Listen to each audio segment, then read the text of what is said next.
J'avais à cœur aujourd'hui de parler d'adoration, en fait, pour ce début d'année. Il y avait de ça quelques mois, on avait déjà parlé de l'importance d'avoir des moments d'intimité avec Dieu. Et aujourd'hui, je voulais pas juste vous montrer à quel point c'était important, mais aussi à quel point c'était précieux, en fait.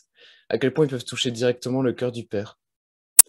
Et chose un peu étrange pour cela, je vais d'abord commencer par une sorte de mini-cours d'SVT, qui, ouais, pour parler un peu de la grandeur de l'univers, en fait, afin de saisir à quel point Dieu est grand. Et je trouvais ça vraiment extra, quoi. Alors, j'ai une mini diapo, si on peut faire le partage d'écran.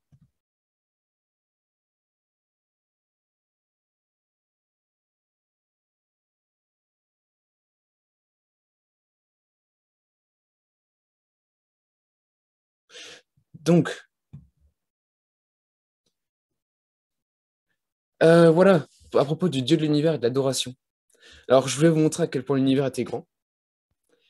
Et honnêtement, c'est quelque chose qui nous dépasse. Alors, pour expliquer un peu à quel point l'univers est grand, j'ai décidé de prendre deux petits cobayes.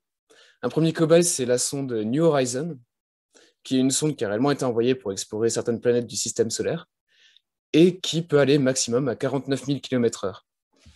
Alors, 49 000 km/h, c'est un peu plus rapide que votre vitesse d'autoroute. C'est quand même déjà pas mal en soi. Mais à l'échelle de l'univers, c'est quand même vraiment pas grand-chose. Et c'est pour ça que j'ai pris un deuxième cobaye. Vous pouvez voir le petit bonhomme Flash ici, qui a quand même la capacité d'aller à la vitesse de la lumière, ce qui est plutôt pas mal. Il va à seulement 1 milliard 80 millions de kilomètres-heure, ce qui représente 300 000 km par seconde. Ok, bah testons un peu nos cobayes. Une première mesure dans l'univers, ce serait par exemple de faire le tour de la Terre. Hein. Le tour de la Terre, ça fait à peu près 40 000 km. Et à une vitesse de 49 000 km/h, bah, il faut 48 minutes pour notre sonde pour faire le tour de la Terre. À la vitesse de la lumière, on va beaucoup plus vite. Et en seulement une seconde, on peut faire 7 fois le tour de la Terre. Alors imaginez un peu si vous alliez à cette vitesse, ce serait sympa pour aller au taf quand même. Pour aller au travail, je veux dire. Mais tout ça, c'est vraiment pas grand-chose en fait. Le tour de la Terre, c'est vraiment pas beaucoup si on le compare à notre système solaire, par exemple. Dans le système solaire, vous avez notre Soleil à nous qui est donc tout à gauche, et les planètes que vous voyez ici sont toutes les planètes qui composent le système solaire. L'image est un petit peu trompeuse parce qu'on peut s'imaginer que toutes ces planètes sont simplement une à côté des autres, mais en réalité, elles sont extrêmement distantes les unes par rapport aux autres. Et pour vous dire, entre nous, la Terre, et la planète la plus lointaine, qui est la bleue foncée tout à droite, qui s'appelle Neptune, il y a 4,3 milliards de kilomètres. Ça veut dire que notre sonde, avant qui faisait 48 minutes pour le tour de la Terre, il lui faut 10 ans pour atteindre Neptune. Tandis qu'à la vitesse de la lumière, il faut quand même 4 heures. Je vous rappelle qu'avant, à la vitesse de la lumière, on faisait 7 fois le tour de la Terre, même pas une seconde. Ok, donc c'est pas mal, quelques milliards de kilomètres, mais c'est 3 fois rien si on le compare par rapport à notre Voie lactée, en fait, c'est-à-dire la galaxie dans laquelle nous nous trouvons. Une galaxie, c'est en fait tout un groupe d'étoiles qui gravitent autour d'un centre, et ça donne ce que vous pouvez voir ici sur l'écran. Il y a un petit point bleu qui montre où est-ce que nous sommes ici sur l'écran. Et notre galaxie est quand même plutôt grande, hein, étant donné qu'elle fait 1,14 milliards de kilomètres de diamètre. Ça veut dire que notre sonde, qu'on a vue avant, il lui faudrait 2,7 milliards d'années pour la traverser. Et à la vitesse de la lumière, je vous rappelle, vous avez 7 fois le tour de la Terre en une seconde avant, et ben, il faudrait 150 000 ans pour la traverser. 150 000 ans à la vitesse de la lumière. Mais tout ça, c'est 3 fois rien. Surtout si on compare ça par rapport aux amas de galaxies, en fait. Oui, en réalité, notre galaxie n'est pas la seule dans l'univers. Il y en a plein d'autres dans l'univers qui sont regroupés par groupes et par méga-groupes, en fait. Donc, à titre informatif, nous sommes dans le groupe local. On peut vite fait le voir sur l'image. Et l'ensemble de l'arrière-plan que vous voyez, avec tous les amas, c'est ce qu'on appelle le super amas de la Vierge. C'est pas moi qui l'ai appelé comme ça, hein. C'est tellement grand que même à la vitesse de la lumière, pour traverser tout cet super amas de galaxies, il faudrait 120 millions d'années. 120 millions d'années à la vitesse de la lumière. C'est une distance qui nous dépasse en fait. Mais tout ça, c'est 3 fois rien en fait. 3 fois rien si on le compare par rapport à des structures qui nous dépassent vraiment, telles que cette structure qui s'appelle l'ANECA, qui en fait est un ensemble de méga groupes de galaxies. Et vous voyez ces espèces de filaments qu'on peut voir en haut à droite de l'image. En fait, il faut savoir que tout est en mouvement dans l'univers. Et du coup, les galaxies vont former des sortes de courants dans l'univers dont on essaye de faire une représentation ici, dans l'image qui est en haut à droite. Donc, je ne vais pas m'attarder plus longtemps sur ces notions qui sont un peu complexes, mais pour vous dire, il faudrait des dizaines de milliards d'années pour traverser ce genre de structure. Peut-être que vous saisissez un petit peu maintenant à quel point l'univers est grand, ce que j'ai essayé de faire en quelques minutes. Mais tout ça, c'est 3 fois rien si on le compare à Dieu. En effet, ce qui m'intéresse maintenant et qui est sûrement le cœur de mon message, c'est à quel point le cœur de Dieu est grand en fait. Et pour cela, je tenais à vous lire un texte. Ce texte, en fait, c'est une vision prophétique où l'auteur a été emmené au ciel, où il parlait avec Jésus. Et Jésus lui parlait en tant que sagesse. Alors voilà, je vais vous lire. L'adoration en esprit. J'écoutais sagesse et j'avais du mal à comprendre comment quelqu'un, parmi cette grande nuée de témoins dans le ciel, pouvait désirer une autorité ou une position en sa présence. Chaque moment passé ici avait fait devenir sagesse toujours plus grande, en gloire et en majesté, et je savais pourtant que ma vision était encore limitée. La révélation de sagesse allait s'amplifier pendant toute l'éternité, à l'image de l'expansion vertigineuse de l'univers et de son immensité insaisissable. Comment de simples humains ne pourraient-ils jamais t'imaginer, questionnai-je. Jésus répondit, quand mon Père remue son petit doigt, l'univers entier tremble. Secouer les nations par tes paroles n'impressionne personne ici.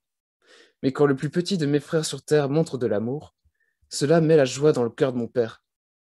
Quand une église, même la plus petite et la plus humble, chante avec amour et de tout son cœur à mon Père impose le silence à tout le ciel pour les écouter. Il sait que chacun ne peut qu'adorer ici dans la présence de sa gloire. Mais quand ceux qui vivent dans de telles ténèbres et difficultés chantent avec lui avec des cœurs vrais, cela le touche plus que toutes les myriades du ciel ne peuvent le faire. À de nombreuses reprises, les notes égrenées venant de la terre émeuvent de joie le ciel entier, tandis que là-haut, tous regardent l'émotion de mon Père. Quelques saints luttant pour lui exprimer leur adoration ont souvent entraîné ses larmes.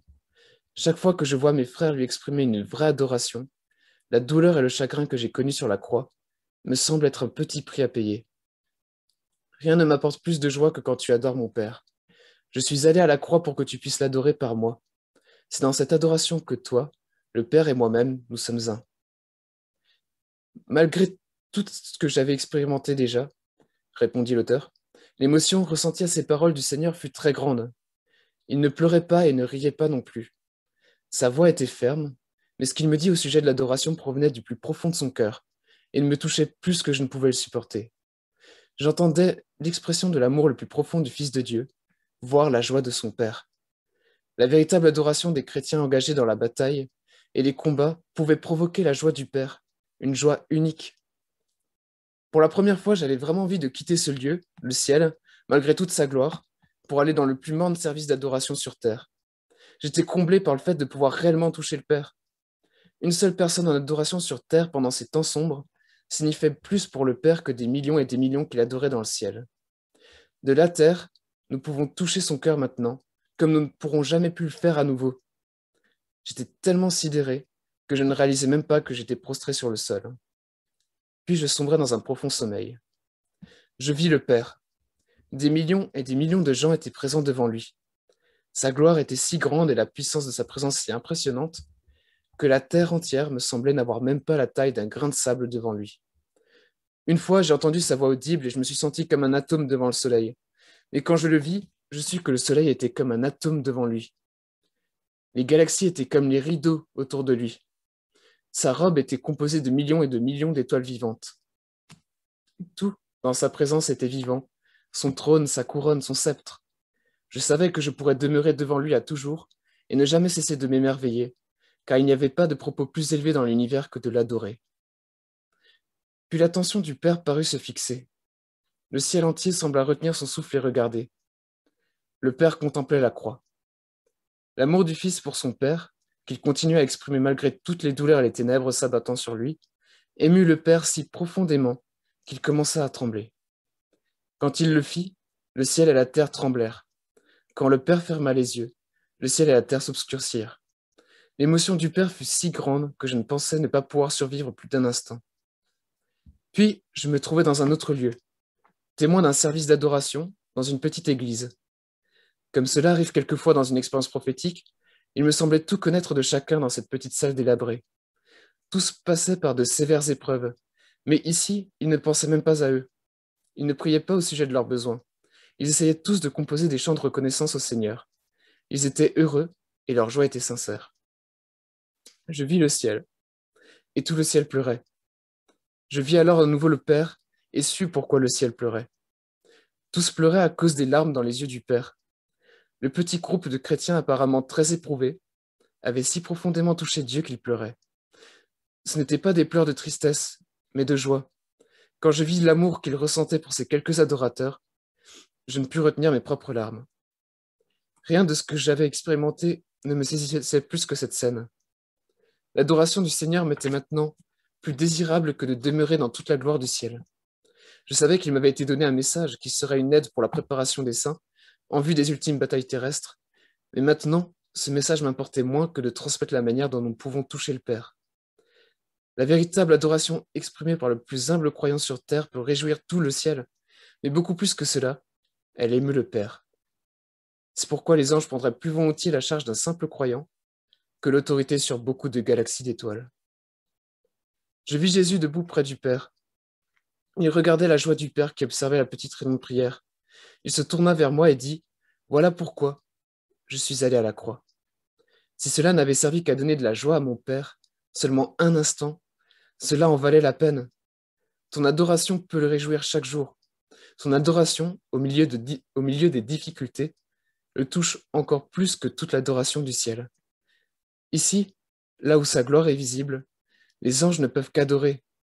Quand tu adores sans voir sa gloire, au milieu de tes épreuves, voilà l'adoration en esprit et en vérité. Le Père en cherche de tels pour être ses adorateurs. Ne gâche pas tes épreuves. Adore le Père, non pas pour ce que